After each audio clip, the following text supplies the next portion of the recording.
Terve! Jotkut, jotka eivät vielä tiedä mikä on Illuminati, saavat tietää sen nyt. Valmistaudu videoon. Kerromme sinulle hyödyllistä tietoa. Illuminati on salaseura, joka perustettiin vuonna 1776. Illuminatin perusti Adam Weishaupt. Illuminatin kaikki jäsenet ovat rikasta ja kuninkaallista sukua, ja he yrittävät kieltää kristinuskon koko maailmassa ja tehdä suuren asian nimeltä uusi maailmanjärjestys. Ja tässä setelissä lukee Illuminatin logon alla latinaksi uusi maailmanjärjestys.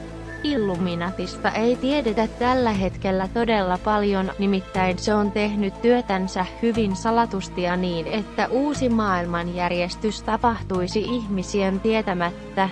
Kaikki luulevat ja ajattelevat, että Illuminatin kaikki jäsenet olisivat noin 100-vuotiaita eli todella vanhoja, mutta siitäkään asiasta ei vielä tiedetä hirveän paljon.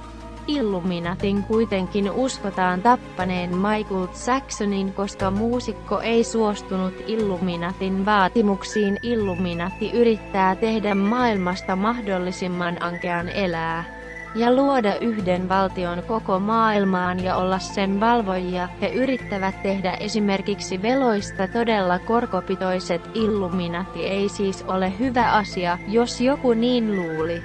Kerro kommenteissa oma mielipiteesi asiasta. Tykkää ja voit myös ehdottaa meille uusia Illuminati-aiheisia ideoita videoihimme. Kiitos, että katsoit. Tämä oli Look at that booty, show me the booty, give me the booty, I want the booty.